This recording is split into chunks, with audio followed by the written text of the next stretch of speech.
Match तक का। भारत और ईरान आमने सामने। अनूप कुमार पहली रेड पर, टीम के कप्तान। भारत के हर मैच में पहली रेड अनूप करते हैं संजय, और उस रेड में पॉइंट जरूर मिलता है, या भारत को या विरोधियों को। अब तक मिलता रहा है, लेकिन आज क्या होगा? ईरान का डिफेंस बहुत ही सॉलिड डिफेंस है। बिल्कुल शुरुआत में वो उन्हें टैकल करने नहीं जाएगा। अनूप के लिए बोनस लेना भी आसान नहीं होगा, क्योंकि फजल अत्राचली लेफ्ट कॉर्नर पर बिल्कुल मौजूद है, मिराज शेख लेफ्ट हैंड पर। संभल कर शुरुआत करते हुए दोनों देश। संदीप नरवाल परसूट पर आए हैं।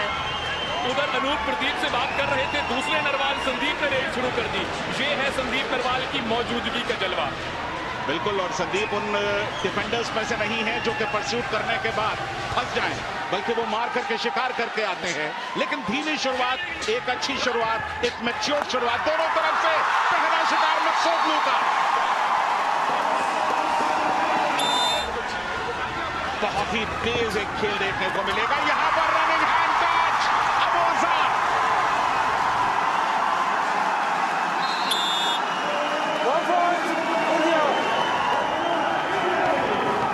मिराज शेख वो तुरुप का पत्ता है ईरान का। अगर ये रद्द हो गया, ये नहीं चला, तो ईरान की आधी उम्मीदें खत्म हो जाएंगी। भारत किस तरह से उन्हें बाहर बिठाएगा? रनिंग किक का दावा है मिराज शेख का डू और डाई पर। रनिंग किक का दावा संदीप नरवाल पर। डिफरेंट एंगल्स मौजूद हैं। Review successful, 1 touch point. Abolfazl Maghsoudlou अपनी पहली रेड में आए हैं और पटना पायरेट्स के साथ प्रो कबड्डी जीत चुके हैं। फजल प्रो कबड्डी जीत चुके हैं 2 अलग अलग टीम्स के साथ। भारतीय टीम तो चैंपियन से भरी हुई है, चाहे वो प्रो कबड्डी के चैंपियन हो, चाहे वो एशियन गेम्स के चैंपियन हो। और जहां डू और डाई रेड में अजय ठाकुर बोनस ऑन है इनके लिए। डू और डाई रेड में बिना पॉइंट के लौट नहीं सकते हैं। स्कोर इस समय 3-2 है। राइट कमर पर देखिए किस तरह से प्रेशर बनाने की कोशिश, ब्लॉक करने का असफल प्रयास। हमारी प्लानिंग यही थी कि वो कोशिश करेंगे डिफेंस में ज़्यादा खेलने की, ऑफेंस में वो डू और डाई रेड पे ट्राई करेंगे। हमने ये सोच के हमने प्लान किया था कि हम लोग भी स्टार्टिंग करेंगे डू और डाई। और इतने फोर्स के साथ राइट कवर को अपने साथ एक शेर की तरह अपने पिंजरे में, अपने बाड़े में ले गए हैं। दोनों टीमों के बीच एक एक पॉइंट के लिए जंग छिड़ गई थी। दोनों तरफ के रेडर अपना कमाल दिखा रहे थे, लेकिन भारत और ईरान के डिफेंस का खाता खुलना अभी बाकी था। 47 रेड पॉइंट्स है प्रदीप नरवाल के। और जहां तक भारतीय रेडर्स का सवाल है, दूसरी पोजीशन पर टैकल कर लिया, जबरदस्त टाई। फाइनल का पहला टैकल पॉइंट ईरान ने लिया है। प्रदीप नरवाल जो हमेशा डिफेंडर्स को अपने ऊपर आमंत्रित करते हैं, डाइव लगाई अबुल फजल ने। अजय ठाकुर 52 रेड पॉइंट्स के साथ सबसे आगे हैं और बेहतरीन प्रदर्शन किया पूरा 36, लेकिन जबरदस्त हाई होल्ड। ये है जलवा सुलेमान पहलवानी का। स्माइल। अगर रेड में देखा जाए तो ईरान जरूर थोड़ा सा कमजोर, लेकिन डिफेंस में एक और बेहतरीन टैकल।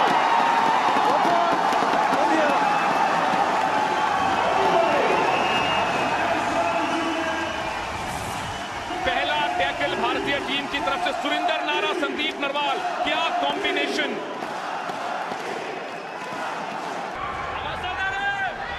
प्रदीप इस समय रेड पर 5-5 की बराबरी। तकरीबन 8 मिनट का वक्त निकल चुका इस मुकाबले में। एक एक पॉइंट कितना बेशकीमती है। डिफेंस किसी भी तरह से उन पर अटैक के लिए नहीं जा रहा और ये डाइव प्रदीप टैकल हो गए। मुकाबले की शुरुआत से ही बड़ी लीड हासिल करने को बेताब दोनों टीमें अपना हर अस्त्र आजमा रही थी। दोनों को पता था कि वर्ल्ड कप जैसे मेगा स्टेज पर गलतियों की कोई गुंजाइश नहीं है। इस समय बोनस ऑन है अनूप के लिए, लेकिन बोनस लेने के लिए अबुल फजल के साथ प्रयास कर रहा होगा। लगातार हैंड टच करने की कोशिश, यहां उन्होंने टॉस दिया। अच्छा बोनस अनूप का। चौथी रेड अबुल फजल की। लंबा कद है और उस लंबे कद का फायदा लेते हैं, लेकिन इस तरह की डिफेंस, यहां सुरजीत का शिकार कवर पर। एक एक पॉइंट के फासले में संजय ये मैच घूम रहा है।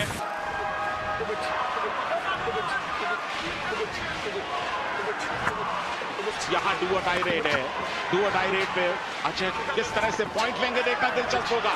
बोनस का अटेम्प्ट था और पीछे से संदीप नरवाल ने तालियां बजाकर एक तरह से स्वीकृति दे दी है कि बोनस ले लिया गया।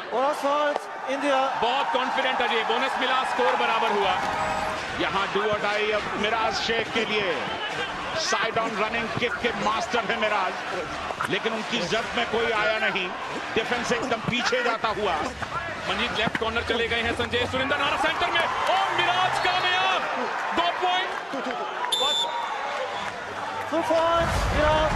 इस 2 पॉइंट रेट के साथ ईरान के पास लीड आ गई। पीकेएल में धूम मचाने वाले ईरानी ऑलराउंडर मिराज ने अपना कमाल दिखाना शुरू किया तो भारतीय टीम पर ऑल आउट का खतरा मंडराने लगा। लेकिन सुरेंद्र नाडा और मोहित छिल्लर की सुपरहिट जोड़ी इतनी आसानी से हार मानने को तैयार नहीं थी। और रेड भी कर रहे हैं गुलाम अब्बास। डैश करने के बाद यहाँ टैकल करने का प्रयास, सुपर टैकल हो गया। Super tackle, full force, India.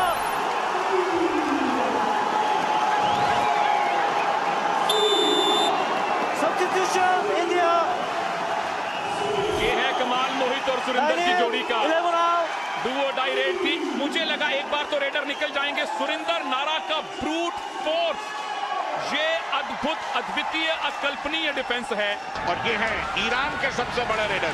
Iran के अगर रेडर्स को देखें तो मिराज शेख जरूर बहुत अच्छे हैं, बल्कि बाकी 10 रेडर्स ने 5-5 पॉइंट्स लिए हैं, लेकिन 2-3 खासे रेडर्स नहीं है ईरान में। ये एक ही चिंता की बात है संजय ईरान के लिए। लेकिन सुपर टैकल का मौका, running kick, Rahul out, Miraj कामयाब। 1 पॉइंट संजय, भारत को एक काम जरूर करना है, ऑल आउट से बचना है, क्योंकि अगर ऑल आउट हो गए तो 4 पॉइंट मिल जाएंगे, ईरान को लीड बढ़ जाएगी। मिराज शेख एकदम एंड लाइन तक धकेलने की कोशिश, शिकार कर दिया सुरेंद्र नारा का। Substitution India. बहुत बड़ी जिम्मेदारी है नितिन तोमर पर। बोनस का अटेम्प्ट तो उन्होंने लिया है, डू और डाई रेड है, बिना पॉइंट लिए वो लौट नहीं सकते। रिवाइवल की भी जरूरत। बोनस दे दिया गया है इनको ईरान की तरफ से, लेकिन इनको चाहिए टच पॉइंट। मिल गया, तोमर कामयाब। 1 पॉइंट इंडिया। पहलवानी को बाहर किया, पहले बोनस लिया और उसके बाद टच पॉइंट। सुपर टैकल एक बार फिर ऑन है और गुलाम अब्बास इस समय सुपर टैकल में सुरजीत का कमजोर अटेम्प्ट, अपनी पूरी बॉडी को ट्विस्ट किया, कामयाब। नितिन तोमर पिछली बार की कामयाबी से उत्साहित, लेकिन क्या इस बार भी वो रिवाइवल ले पाएंगे? बड़ी मुश्किल घड़ियों में इनको उतारा गया है। जब सब्स्टिट्यूट किया गया, टीम ऑल आउट के करीब, भारत ऑल आउट, ईरान 7वें आसमान पर। इंडिया ऑल आउट, 3 पॉइंट इस ईरान। ब्लॉक का कोई जवाब नहीं, भारत ऑल आउट। भारतीय रेडर्स मैच के कम से कम पहले हाफ में ईरान के डिफेंडर्स पर भारी नहीं पड़े।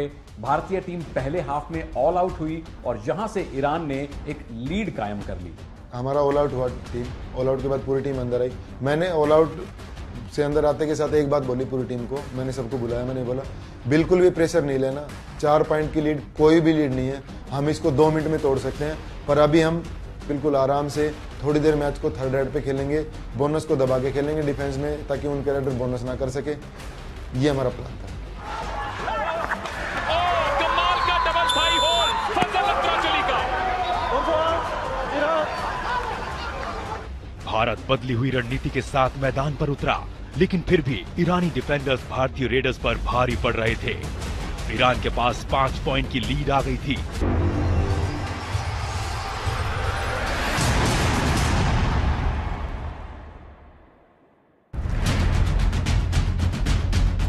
सुपर हिट्स के इस एपिसोड में हम आपको दिखा रहे हैं कबड्डी के महाकुंभ का महामुकाबला। 2016 कबड्डी वर्ल्ड कप के ग्रैंड फिनाले में भारत का सामना हुआ ईरान से। धड़कने रोक देने वाले इस मुकाबले में ईरान ने फर्स्ट हाफ में जिस तरह का खेल दिखाया, उसने तमाम भारतीय फैंस को सकते में ला दिया। ईरान के पास 5 पॉइंट की लीड थी, लेकिन चैंपियन वही होता है जिसे हारी बाजी जीतना आता है। सेकेंड हाफ में टीम इंडिया ने जबरदस्त वापसी की और अब सत्ते में आने की बारी ईरान की थी। अजय ठाकुर अंदर जाने का प्रयास, बोनस का एक अटेम्प्ट जरूर लिया उन्होंने, फिर इनकार कर रहा है, बोनस नहीं है। अजय ने फिर बोनस ले लिया, लगातार तीसरा बोनस है संजय अजय के लिए। मिराज और फजल के बीच में से बहुत बढ़िया क्विक बोनस लिया। बोनस की सिचुएशन एक बार फिर है। अजय ठाकुर क्या इस बार बोनस का लाभ ले पाएंगे? और इस बार सामने से आकर ब्लॉक कर दिया, लेकिन अजय कामयाब। अद्भुत प्रदर्शन।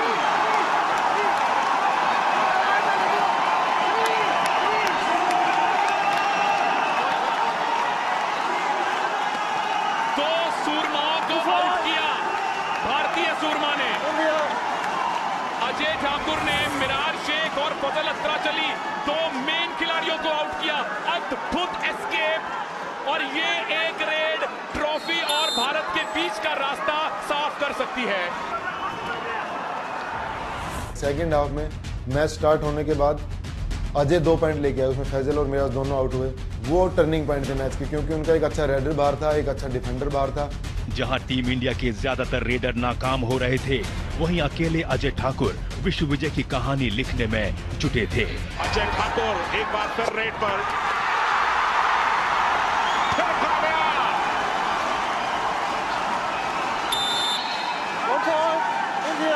अजय ठाकुर आज स्टार हैं भारत के। बहुत आसानी से अपने कद का फायदा उठाया, रीच का फायदा उठाया, लेफ्ट कॉर्नर को टच किया। और यहां 3 खिलाड़ी बचे हैं संजय। ईरान की टीम सुपर टैकल बहुत बखूबी करती है, अजय को इस बात का इल्म होना चाहिए। फरहान राइट कॉर्नर पर मिराज शेख के साथ, और लेफ्ट में पहलवानी अकेले खड़े हुए हैं, यानी कि डाइव कर सकते हैं पहलवानी। और ये अजय कामयाब।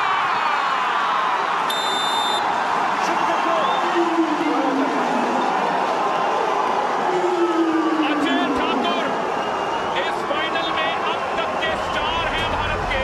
मैंने अपने कैप्टन को बोल दिया था कि भाई साहब आप मेरे ऊपर कॉन्फिडेंट, थोड़ा भरोसा कीजिए, मैं नहीं रुकूंगा, मैं एडवांस टैकल या मैं कुछ भी ऐसा टीम को मतलब कि मेरी वजह से नुकसान नहीं होगा, आप मेरे ऊपर। तो वो बोले हाँ मुझे तेरे ऊपर भरोसा है, तू अपने हिसाब से खेल। अगर वो कंटिन्यू रेड में पॉइंट आ रहा है ना उसका, तो उसका कॉन्फिडेंस 100+ हो जाता है। और अजय का भी वही था, और साथ में मैं उसका कॉन्फिडेंस डबल कर रहा था। 100 उसका था, 100 मेरा था, 200 कॉन्फिडेंस हो गया, 200%। भारत कंट्रोल में, बिल्कुल कंट्रोल में और लीड में। अजय ठाकुर को देखना होगा कि पहलवानी और मिराज पर अटैक करते हैं या नहीं। मिराज आउट, अजय ठाकुर छा गए।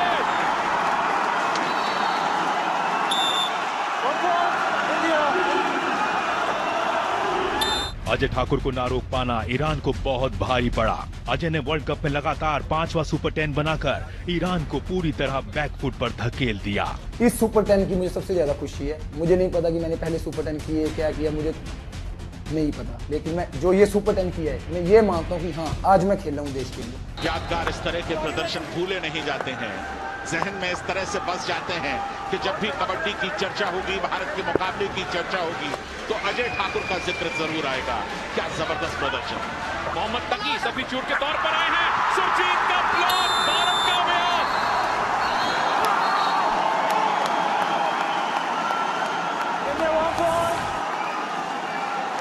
जबरदस्त ब्लॉक किया सुरजीत ने, और उसके बाद डिफेंस का अच्छा सपोर्ट आ गया। नारा चेन में है, लेकिन वो डाइव कर सकते हैं। अबुल फजल, जितना वक्त निकलता जाएगा दबाव ऊपर बढ़ेगा। डू और डाई है।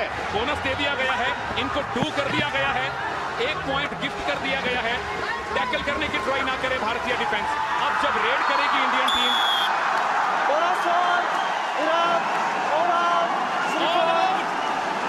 Iran all out, Indian team lead में। ईरानी खिलाड़ी जानते थे कि एक बार लीड में आ जाने के बाद अनूप कुमार जैसा शातिर कप्तान अपनी टीम को दोबारा आसानी से पिछड़ने नहीं देगा। सब्स्टिट्यूट नितिन तोमर ने ईरान के इस डर को सही साबित किया। डू और डाई रेड थी, इसीलिए इतना टाइम लिया। टीम इंडिया हडल में थी, बाहर से चुरलाथन इशारा कर रहे थे कि डू और डाई रेड आने वाली है, अनूप आप मत जाइए। इसीलिए नितिन तोमर आए हैं। नितिन तोमर आए और छा गए।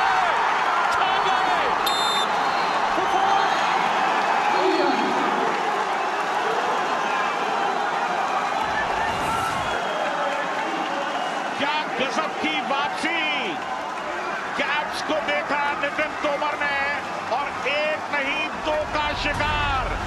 देखिए नितिन तोमर को चांस दिया, चेंज करके अंदर खिलाया। नितिन तोमर की रेड आई, नितिन तोमर उस रेड में 2 पॉइंट लेके आया। उनका 4 का डिफेंस था, 2 पॉइंट लेके आया। वहां पे हमें एक ऑल आउट मिला, वो भी बिल्कुल मैच का टर्निंग पॉइंट था। ईरान के कैप्टन मिराज शेख दूसरे हाफ में लगातार बाहर बैठे और बैकअप रेडर्स का ना होना पूरे वर्ल्ड कप में ईरान के लिए एक चिंता का कारण रहा और ये उनकी कमजोरी फाइनल में पूरी तरह से उभर कर सामने आई।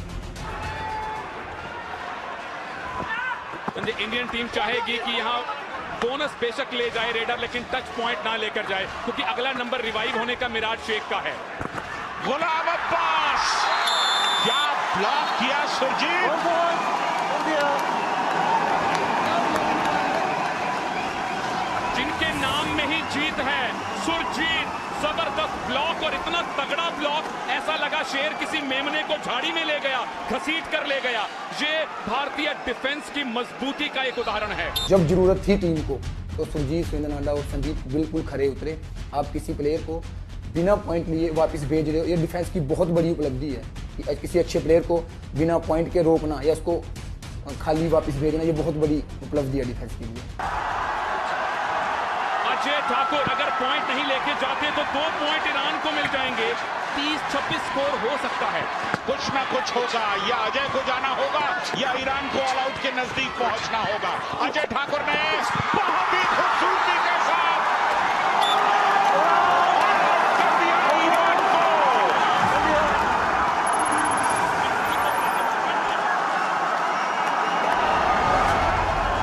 इन 2 ऑल आउट्स के बाद ईरान के लिए वापसी के दरवाजे बंद हो गए थे। पहले हाफ की अपेक्षा दूसरे हाफ में भारतीय डिफेंस कहीं बेहतर खेला। सुरजीत, संदीप नरवाल और सुरिंदर नारा ने ईरान के रेडर्स को बिल्कुल भी नहीं चलने दिया। मिराज शेख को खिलाड़ी हैं जिनको खलबली मचानी होगी और भारतीय डिफेंस को चाहिए बैक लाइन पर चले जाएं, इनको टैकल करने की कोशिश ना करें। अनूप यही कह रहे हैं, मारने दे, बिल्कुल मत पकड़िए। एक बार फिर मिराज ने छलांग लगाई। सुरजीत का शानदार टैकल।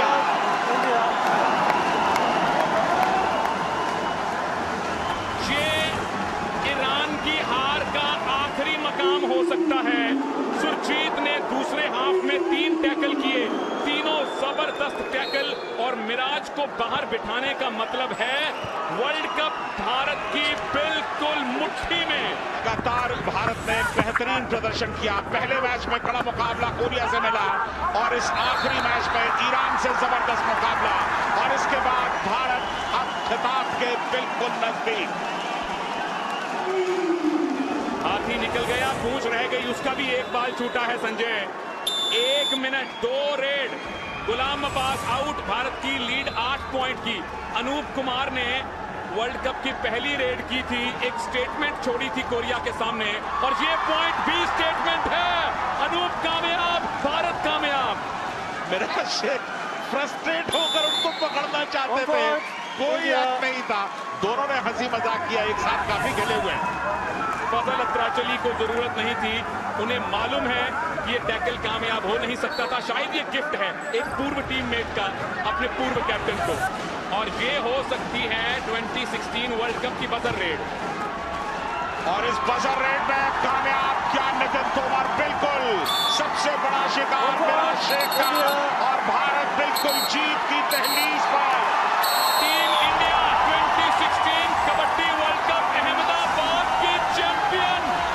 अपना खेल, अपनी मिट्टी, अपना मैच, अपना देश, अपना ग्राउंड और अपनी टीम। टीम इंडिया को लाख लाख बधाई। कबड्डी की सल्तनत के बेताज बादशाह हैं भारत। एक सपना सच होने के समान अहमदाबाद में पिछले 14 दिनों से जो हकीकत, जो सपना हम सब ने देखा था, वो हिंदुस्तान ने, वो भारत ने पूरा कर दिया। ये वो खेल है जो भारत की मिट्टी से उपजा है, ये वो खेल है जो भारत ने दुनिया को दिया है, और ये वो खेल है जिसमें भारत हमेशा चैंपियन रहा है। 2010, 2014 एशियन गेम्स और उसके बाद 2016 कबड्डी वर्ल्ड कप, ये तीनों भारत और ईरान के बड़े मुकाबले के लिए याद किए जाएंगे। भारत ने दिखाया कि जो खेल उसने पूरी दुनिया को दिया है उसे उससे बेहतर और कोई नहीं खेल सकता। कबड्डी में हम लोग इतने टैलेंटेड हैं, हमारे प्लेयर्स इतने अच्छे हैं, जूनियर प्लेयर्स अब नए नए इतने अच्छे हैं, मुझे नहीं लगता कि आने वाले कम से कम 10 साल भी कोई कबड्डी में हरा सकेगा मुझे।